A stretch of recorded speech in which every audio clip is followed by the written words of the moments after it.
Hi everyone, just wanted to let you know how I've been getting on with Then She Was Gone. I'm all done and I am giving it 4.5 stars, and I think you should pick it up too.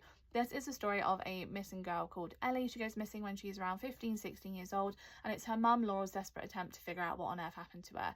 After 10 years of knowing nothing, Laurel is finally ready to kind of move on and get on with her life. She meets a new partner called Floyd, and he has a daughter who is eerily similar to her missing girl. So it's basically the story unraveling. We flip-flop in two different times, back when she went missing and then the present day when Laurel's trying to get on with her life. And you, as the reader, actually find out what happens to Ellie a lot earlier than what Laurel does. At the end of the book, Laurel finds out what happens and it goes on from there.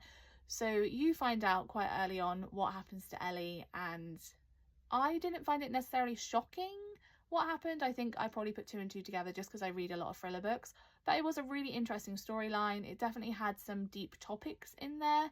It wasn't necessarily scary or gruesome in any way at all, but it definitely had some hard-hitting topics to cover.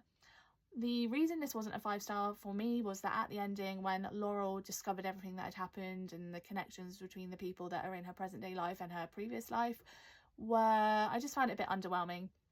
I feel like the emotions of the character was super underwhelming. I feel like it could have really hit me in the feels if it was a bit more in depth and there was a bit more emotion. I felt like there could have been some form of revenge going on. It felt a little bit flat at the end for me in the emotion that Laurel gave, and then what transpired after she'd found out what happened. I just thought it was just a bit blah. So I feel like that is the only reason why this hasn't been a 5-star for me. I still really enjoyed the read. I would definitely recommend to a friend. So I think you should pick this up.